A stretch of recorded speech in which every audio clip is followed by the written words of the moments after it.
What's up, guys? Happy Thursday. Oh, I'm excited for this weekend. We got some friends coming in from Colombia. We're going to see tomorrow night, and then we're going to go see some really good friends in Santa Barbara. But today, my buddy Greg, I'm not going to try to pronounce his last name because if you know about Greek last names, they're very hard to pronounce, and I don't want to botch it. But my boy Greg, who I met playing soccer here in LA, he's going to join us. He's an agent in, I think in Denver area, or maybe Boulder, I'm not sure, with Compass. Anyway, we're going to bring him on in a second. Here we go. Actually, maybe a little bit of background. Greg, also D1 soccer player, just like me, and he's a baller, a wicked left foot. Whenever we pass him the ball, man, that left foot, always a goal, man. So I miss him on the field. Here we go. Come on. What's up, KJ? Here we go. Accept. What's up, brother? How about that intro? You like that, right? That was good. Wicked left foot. Yeah, now it's broken. I know. Oh, dude, that sucks, bro. Yeah, man. That sucks, man. Good to see you, man. You too, man. You too. Thanks for joining. Appreciate it. Yeah, no doubt. So, good to be alive. Yes, man. Is this your first live? You know, my first, yeah, more or less. I used to work in live streaming media, actually. Ah, okay. With your brother? Facebook Live, and actually the company I was at, we had an opportunity to sell to Google. Uh-huh. The founder declined, and I was like, all right, I'm out. Oh man. Because I knew coming, and we were just gonna get beat out. So yeah. Oh man, yeah, that's crazy. So hold on, How we long got some people asking some questions over here.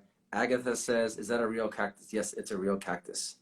If you're a guy, well, I mean, if you're somebody who isn't going to water plants very often, like I am, get a cactus or a succulent because you just have to water them once every blue moon, and you're fine. So this is why I have this guy, because I water it once a month, and I'm good to go.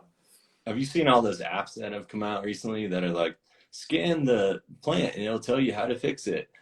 Dude, yes, I've gotten that. Which is cool, but it's also just like, well, you should be watering it more and showing it more sun, like all the basic things of growing a plant.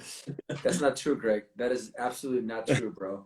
Because we bought, my girlfriend and I bought a bird of paradise plant from Home Depot, and it came with this little insect that we didn't know it was there. And then like a week later, we started seeing it. It was like a little white thing. It's like almost like a fungus. And over time, it just overgrew like the whole plant, and it ended up dying. Ooh, those are hard to maintain. They're so beautiful. They're in perfect form, but yeah. Why does it just look like decaying beautiful? Yeah, exactly. All right, bro. So let's talk about. Well, first I met you playing soccer. Yeah. Here in LA, and you joined Compass. So tell us how you joined Compass, because I was still kind of confused on what you were doing at Compass, and then you became an agent, and then you're an agent now. Yeah, it's a pretty uncommon path to becoming an agent. So I worked in tech and startups for many years, in LA, in New York. I was in Brazil, went to Arizona, China, Spain, all these places. And I learned about how to build businesses. And some of the jobs I was at in these tech companies was a sales position. Mm-hmm. So before Compass, I was at a company called Flexport. And Flexport is like a real hot company right now because they are like Silicon Valley's answer to the shipping crisis. So they're like a tech player in supply chain. In fact, the founder, my friend Ryan, maybe he'll join, he's on the cover of Forbes last month. And I was fascinated by these businesses that were sort of old and archaic, but very important and, integral to our society. And the role that technology could have to make the people in those businesses more efficient, or just the operations more efficient. So Flexport was great. I was one of the founding members of the LA office and helped build up a sales team. And, I just realized that at the end of the day, I was just like another Greek guy with a mustache doing shipping. Are Are there a lot of Greek guys in the shipping industry? What Greek people do. We're either in Oh, okay. restaurants or import export, which I is love it. I love it. That's awesome. Hey, hold on. By the way, we have two players on our team that I work at Flexport. Is that because of you? I think so. Probably. I recruited a couple. Daniel? Oh, nice. Daniel Fialos. Yeah, Yeah. He's half Colombian, and that's then right. some other guy, and they both are really good players. That's awesome. Yeah, Daniel just got engaged if he's on the stream. He just got engaged a couple weeks ago. Yeah. Yeah, I didn't know you guys. I didn't know you worked at Flexport. So I was like, when you said Yeah. Flexport, I was like, when he emails us that he's going to play in the game, for the next game, it has his email signature on there. Yeah, it was a cool company, man. I mean, I learned so much. I have like a huge passion for foreign language and culture, speak other languages, and so I did that all the time.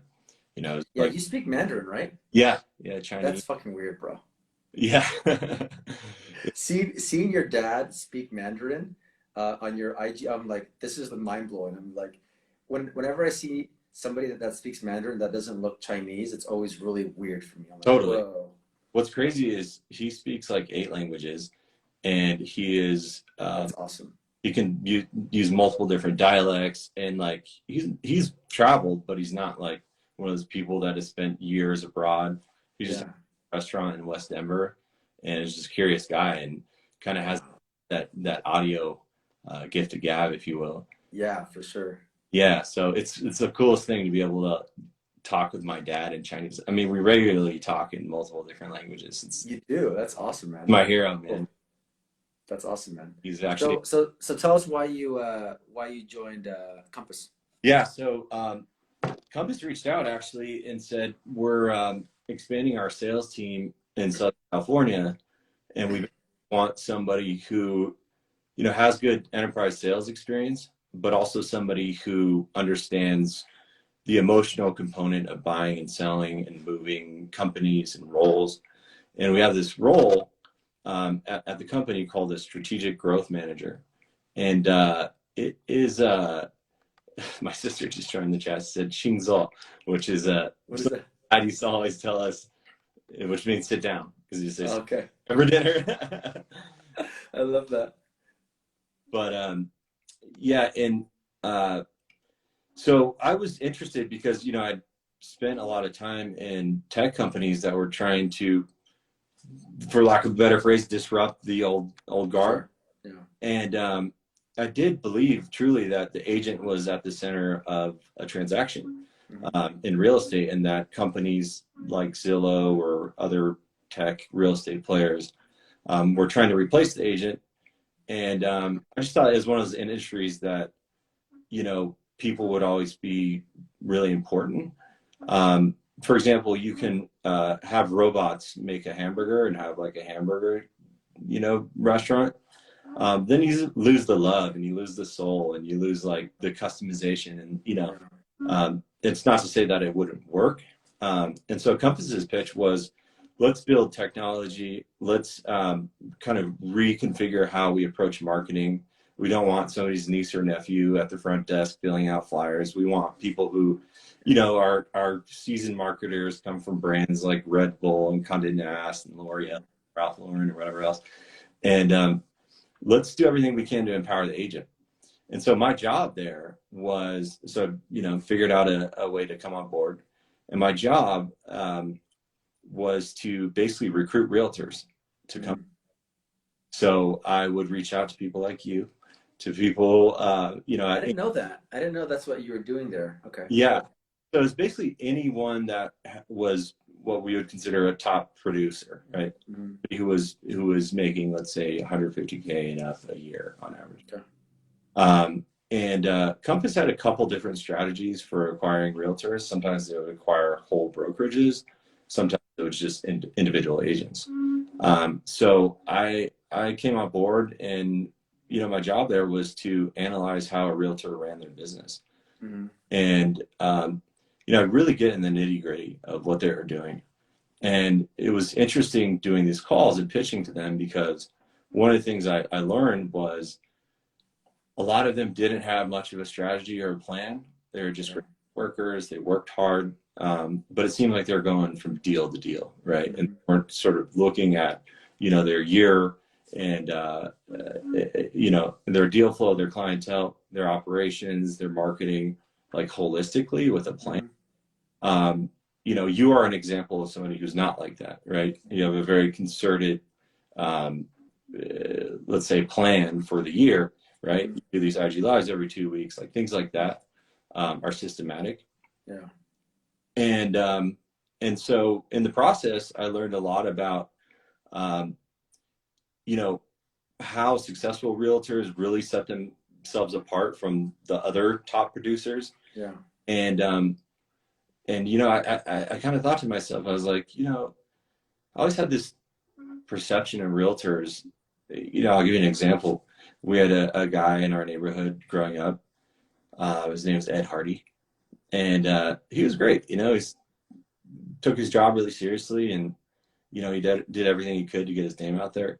But he's just like that classic like guy that's just in the job that like knows how to write the offers and show the houses and do all the sort of rudimentary things. Yeah. And we used to take notepads and like he had his face on it. We'd draw like little devil horns and I like love it. horrible things. I won't even give you the other examples. Hopefully he's not watching right now. Yeah, I know, right? Shout out to Ed, East Denver. And I respected what he did, but there was also people in that sort of tranche of realtor that were just like part-time. They, were in the role because it was all they could really figure out how to do. Or they're like 18 years old, fresh out of high school, and it felt like somewhat unprofessional, for lack of a better word. And then there were these realtors, that were doing crazy amounts of volume. They're high producing, but especially in LA, as you know, a lot of them were just like obsessed with dumb things, like chasing stupid cars and like, getting really deep into their ego. Oh yeah, for And sure, especially like, here. yeah, when the idea of becoming a realtor popped in my head, I was like, what if I'm neither of those? What if I'm someone like yourself who's like just exactly who I am, as genuine as I possibly can be. But I work hard and I take my business seriously and I treat it like a business, like a corporation. Mm-hmm. With that added touch of, the personal aspect of being in real estate. Yeah. So I was with Compass about a year and a half on the corporate side in SoCal. COVID hit, right? And my wife, Natalia, was working for Facebook, or Meta, as it's now called. And she had the opportunity to go remote. And so I've been trying to convince her to move back to Colorado for forever, right? Because I grew up here. I'd spent years in other cities and countries since graduating high school, lived all over the city, all over the country and world. And I'm from a huge family here and wanted to be here to, continue my family. Sure. And one day she woke up in the middle of COVID and was like, let's move to Colorado. I was like, what? Am I dreaming? I was surprised, dude. I was like, you moved to Colorado? First, I didn't know you were from Colorado. Yeah. But I was like, oh, that's a bummer, man. Because I feel like also we didn't really get to know each other either. I know we always kind of talked about let's hang out, and I know you had a sick pad in the like prime West Hollywood. Yeah, man. Like I always had a cool connection with you. It's soccer and just kind of like just the way you are. You're really, really, really warm guy. Sorry, but I just had to say that. I also have that same regret, but I miss LA a lot, and I think perhaps in the future I'd like to carry my business out there. Yeah. But actually, as I was getting into the game, I thought about you a lot. I was like, oh, he's kind of the person I'd like to, to be like in a lot of ways. Yeah. He's who he is, he gives it 110%, but he's genuine and down to earth, Yeah. And I think that's really hard to come by in real estate because people make a nice check and all of a sudden it's all of their values go out the window. Yeah. Yeah, So so you were here at Compass working, and then your wife's like, let's move to Denver. You're like, shit, awesome. And then at that point, did you decide I want to get into real estate, or like how was that like transition? Because like you're obviously getting paid probably salary plus some commission, and then straight to just commission. That's probably hard, right? yeah, we got a guest on the show here. It's my man Kenny Powers. Oh yes, I love it. I was wondering what that thing was. Like, is that your like walking stick, your cane? That's your cat's tail. Yeah. Yeah, it was a good job. I mean, and we were on the verge of going public. That was something I was really excited about. You know, in the startup world, that's kind of like the goal is to join a company early and then reach an acquisition or some Yeah. type of IPO. And I'd done that previously with other companies. And you know, why real estate? I mean, I felt like myself personally, my skills weren't best applied at a desk 9 to 6. And you know, when you're in sales roles and business development, you're out and about a lot, but Yeah. at the end of the day, it comes back to the work you do on your computer.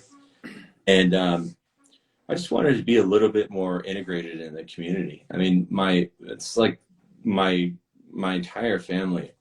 I'm from like a huge family here in Denver, Paul. It's like tons and tons of Greeks, and we're all in the restaurant business. And so Really? So like you guys are all kind of like related in like some way or another, or like is that like did your family move there from Greece at some point with like a bunch of other Greeks, or how does that work? my mom's dad came from Greece, and he like really helped organize the community in Denver. He like built the big Greek church here. No He had way. kids, and all those kids had like 4 or 5 kids. And then my dad's side is from Chicago. My dad came out on like a road trip and met my mom out here. And yeah, like my oldest sister, I'm one of 5 kids. She had Oh, 1 of 5. I know 100, yeah, Suanna. She had like 500 people at her wedding. that. It was Wow. crazy. You guys have a map. So like your family's huge over there, which obviously works well for real estate as well. It does, yeah. And you know, like in terms of networking and you know residential, that's always there. But obviously the commercial side is really big, which is not what I'm into. But um, so you know, I knew that I would have a network here, and that is you know certainly important. But I also wanted to start a family in Denver. I know being around family, you know, you're near your family, and as you Yeah. look at that, you know, possibility. Yeah. Yeah. Do you want to have kids, by the way? I do actually. Yeah. That's the That's first the record. first time I've been asked that on IG Live. I was gonna say, is your girl here? She's right on the other side of this wall. She can probably hear me. No, no, no. Yeah, we've talked about it, but that's like honestly, like I don't know if you've seen some of my old IG lives, but we Yeah. want to be remote in 3 years from now. Like that's my why right now. Yeah. I want to be remote in 3 years. I want to build my team to a point where I can manage it while traveling. Yeah. I want to like sail around the Mediterranean, Oh yeah. Greece. Love Greece. The Greek salad is like my favorite meal. It's like Yeah. insanely good. Big fat piece of feta cheese. Oh, You know what the amazing. real Greek salad is? Did you like in the US we have Greek salads, we put lettuce in it. No, Greek no, salads. no, no. No, no, no. You Yeah. cannot find a good Greek salad here, bro. I even went to a Greek restaurant next to LAX, Uh-huh. and it just wasn't that good. It's like you just Right. like the ingredients, like that's also plays a big part of it, right? Oh, totally. It's funny. LA for whatever reason just didn't have great Greek food. I don't know what it There's was. plenty of Greeks here, I'm sure. There's a ton. Yeah, yeah. Um, Anyway, yeah. all right. So you moved to Denver because your wife said let's go, and then Yeah. you got into real estate. So how's that been for you? Like you're part of the team or no? Yeah, so my situation is really unique. And if there's anyone on the live that's interested in getting into real estate, um, you know, I had a background. I built companies. You know, I had you know, been a part of like very structured corporate sales orgs. I've also been on the ground of startups. So I have some experience as a professional, right? And you know, knew how to organize teams and systems and operate. And so I also was at Compass, so I understood a lot about how Compass itself worked. Yeah.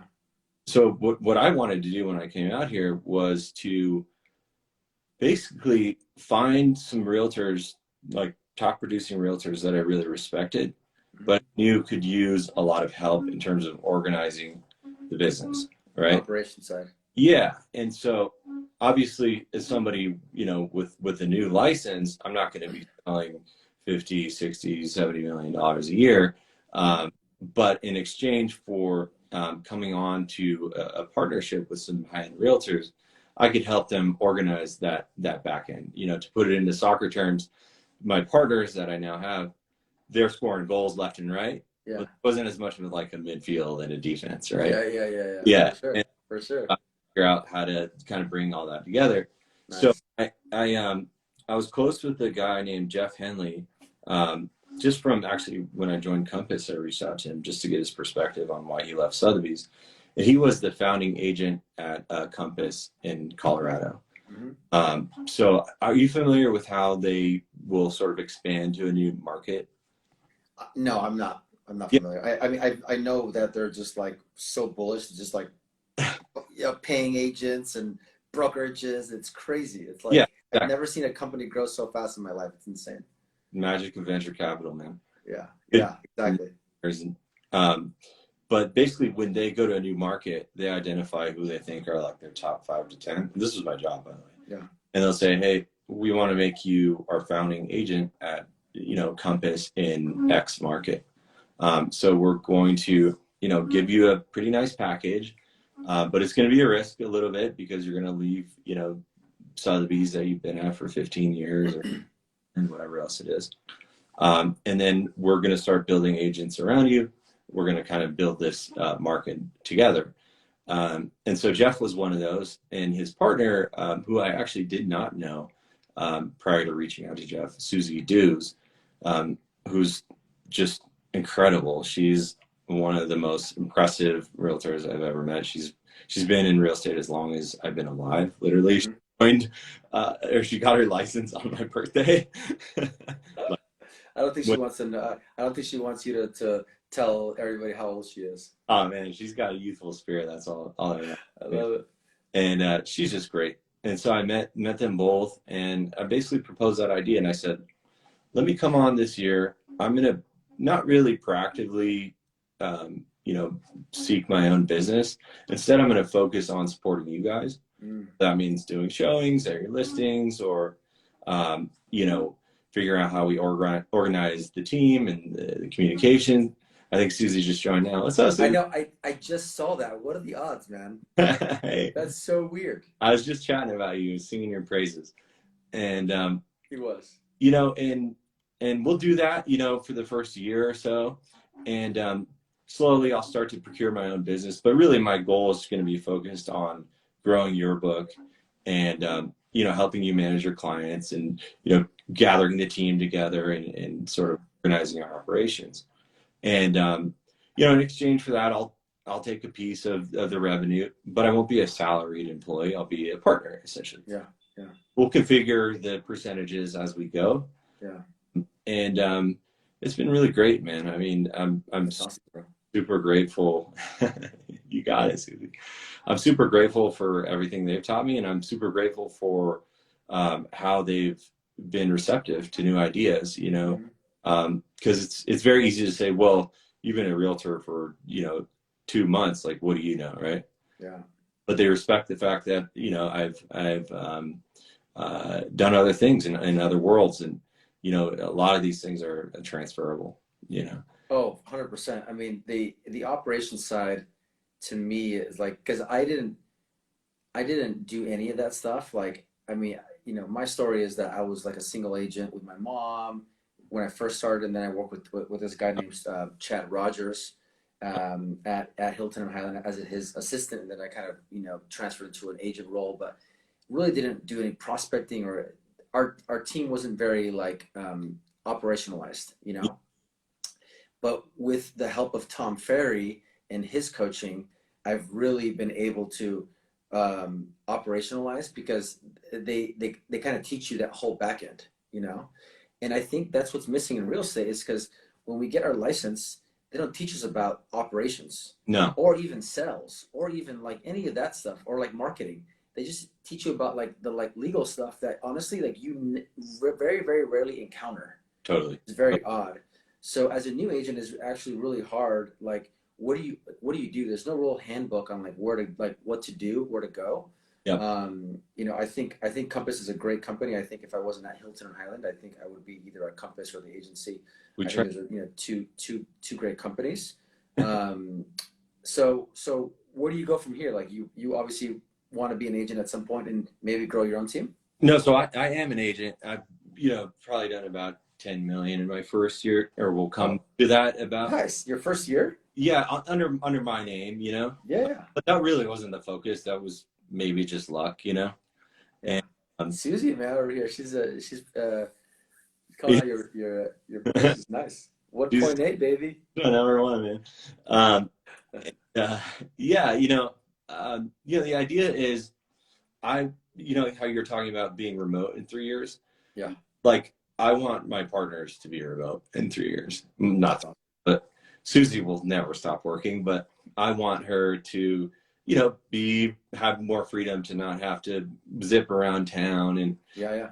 we'll build that sort of operation for her. And we've accomplished a lot, and it's coming up on a year. And in March, our group grew like over 100%. And Man, that's but there's awesome, a lot to go. A lot to go. There's a lot of ideas that we had that never came to fruition. And yeah, she said never. Never, yeah. So let's actually talk operations, guys. I think that's really interesting. I would love to learn about what you guys do. So maybe let's give everybody a idea of like how many realtors you have, and then the operations, how many people like in operations you have. There's really only 3 realtors, 3 partners, myself, Susie, and Jeff. You could give me like a minority partner in it. Mm-hmm. And then we have 2 fantastic operations people. Initially, the way the setup was when I got there was we had someone named Ellie Siegel, who's also just amazing, super eager, very reliable. She was mostly just doing transaction operations and sort of administrative assistance. And she had worked for kind of high transaction realtors in the past. And then there was somebody else who also joined from Compass named Cody Goodwine, who may show up. And his job at Compass actually was to help realtors basically get the feel for how all things Compass work, right? Mm-hmm. Gotcha. Of Compass and like how to leverage the teams. Mm-hmm. And he also knew the tools really well. So he was basically like the head of marketing. And I was just really impressed with them both. You can find a lot, I'll just be blunt, like you can find a lot of mediocrity on real estate teams. That's just from what I had observed, looking at tons of them in the past. But I walked in, I was like, oh, these guys are amazing, and so my role immediately became, well, how can I help empower these guys to, achieve what they want to achieve, but also empower the group to basically win more business. Yeah. So Ellie was doing basically just transactions, and Cody was doing marketing. Now, marketing, some things tend to be a little bit more programmatic, right?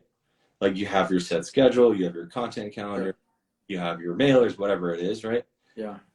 And so you'll find yourself with some free time. So Susie and my partner Jeff came up with this idea to actually basically just turn Ellie and Cody into jacks of all trades, right? Mm-hmm. So that Ellie could also do the marketing and Cody could do transactions. And just so it has it that they have a great relationship. So we kind of turned them to each other and said, train each other, right? Oh, wow. Like figure out what he does so well that you don't. And so now it's amazing because I feel like we've sort of multiplied our skill set, right?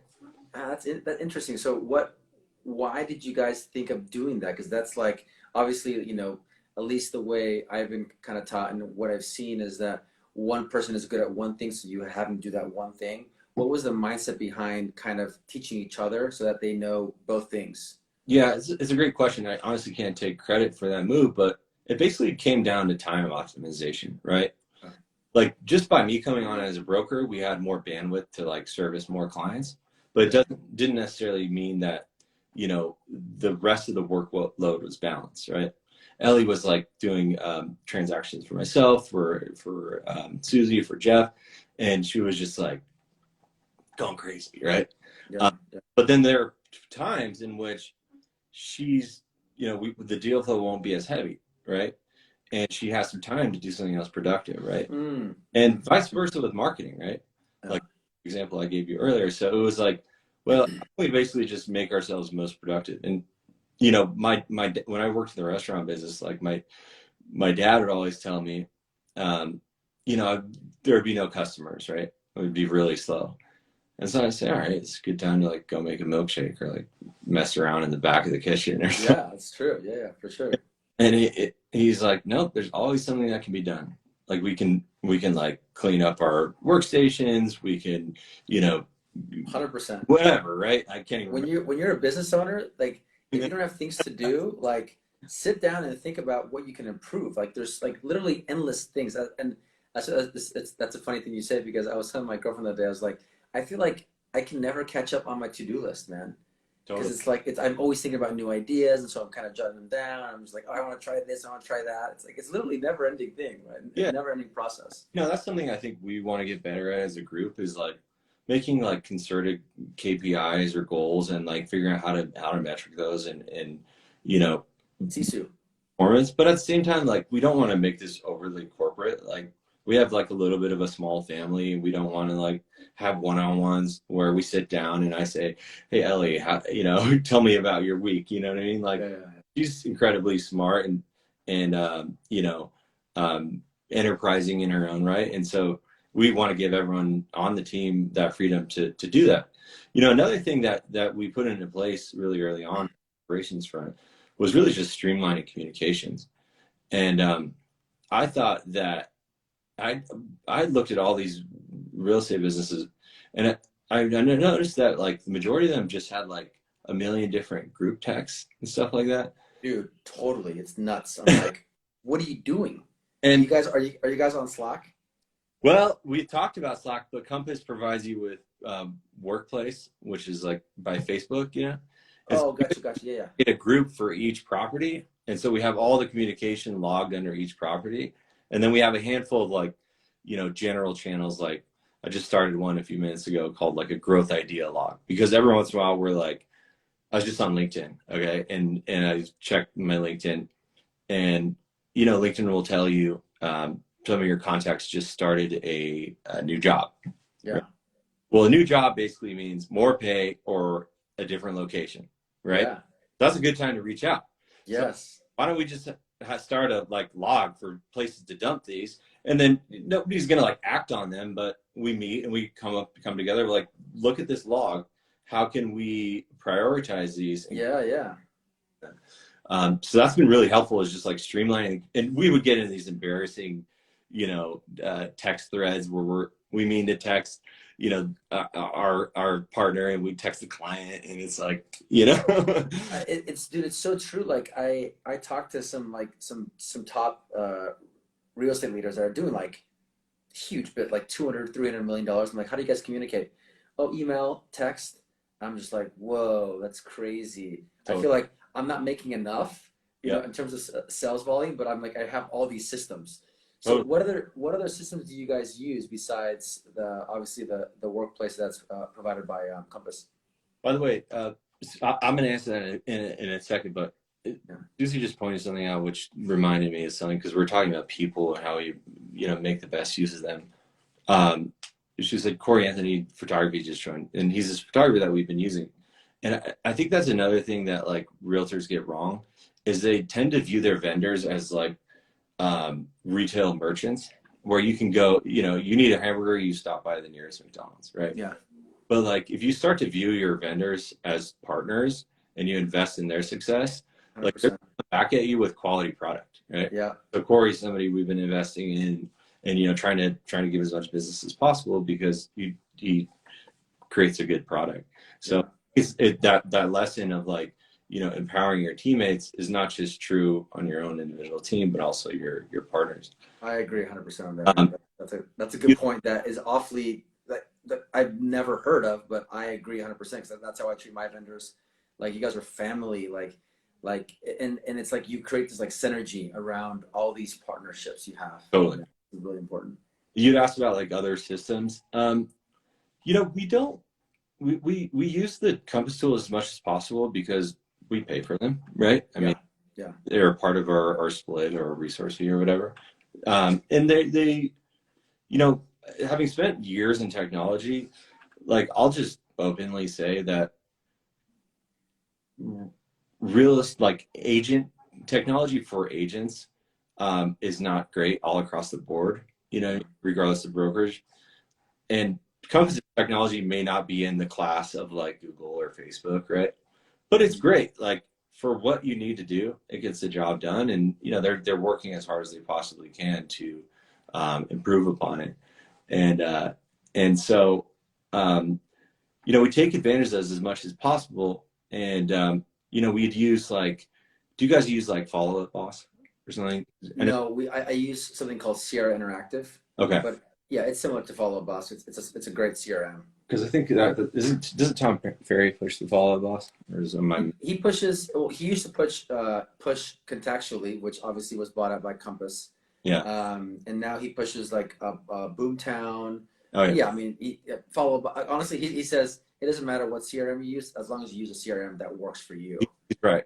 And there was this issue we had, like a technical issue of like working on a team with Compass's CRM. So we went to Follow Up Boss for like 4 months, and then this is a shout out to Compass. We said we need this functionality to be able to basically zoom in on a team level, and they built it, right? Oh, nice. That's awesome. Back, we're saving the money, and that's great. Just basically like track deal flow and action items, But some of the other systems, like it's really easy to like get lost in like the process from like a tech perspective in terms of like how you reach out to clients and things of that nature.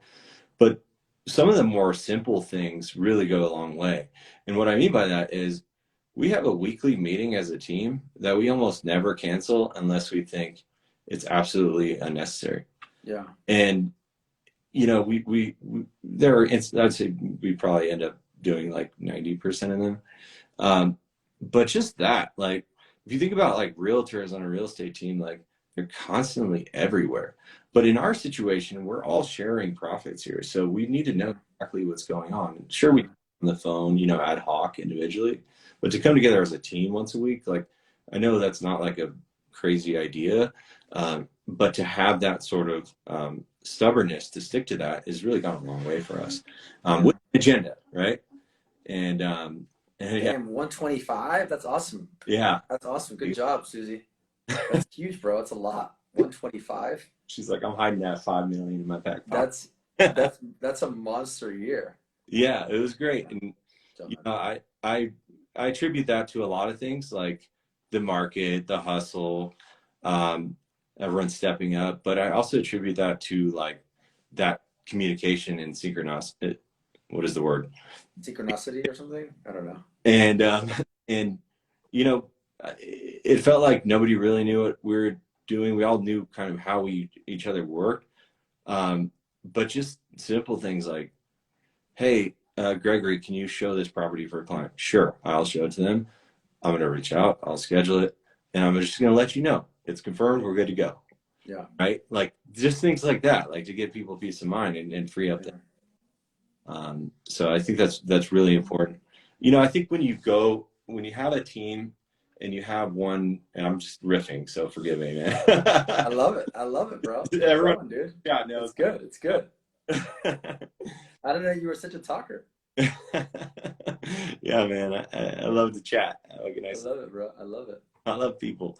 And hearing myself talk also, right? Everyone. No, but just like every other agent, bro. It's all good. We're all the same. I freaking forgot where I was going.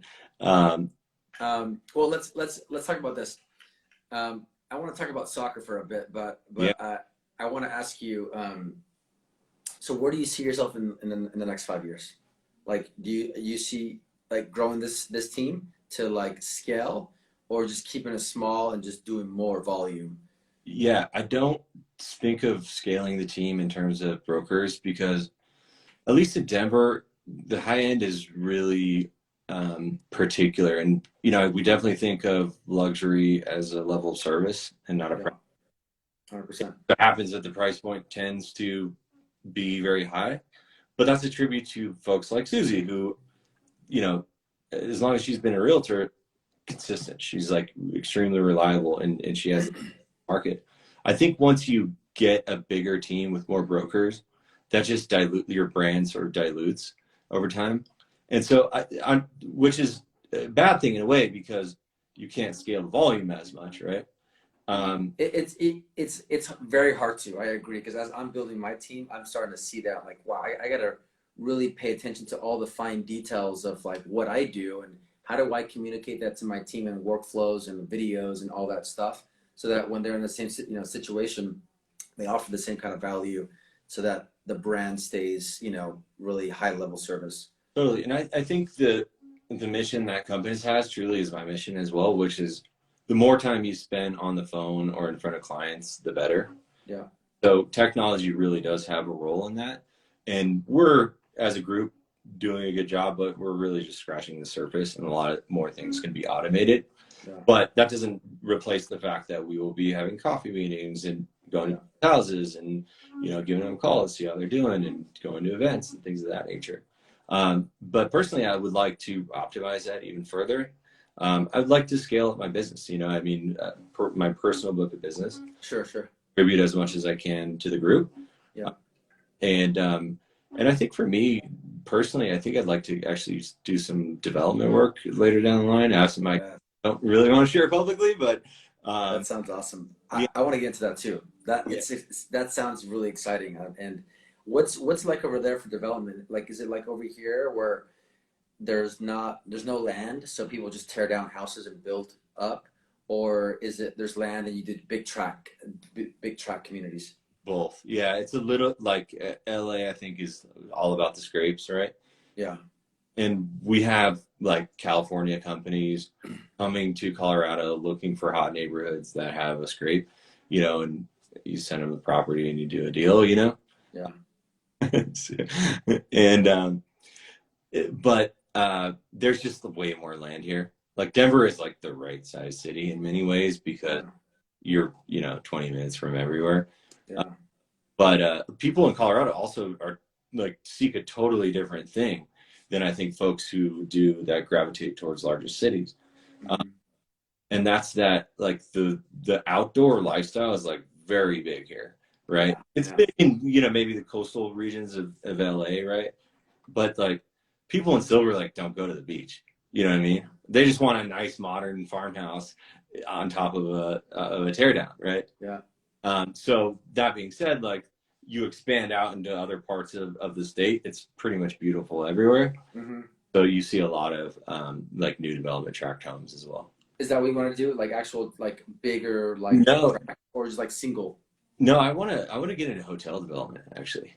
Ooh, hotel development. In like experience type things, like along okay, like golf and like kind of like entertainment. Yeah, that's cool. Yeah. What got you into that, or like what how did you start thinking about that? I never actually thought of it ever. I mean, being Greek, we always think about hospitality, so that's like the thing. But there's like a very particular idea that I have that I'm like dancing around, not mentioning publicly. Which I'll tell you this.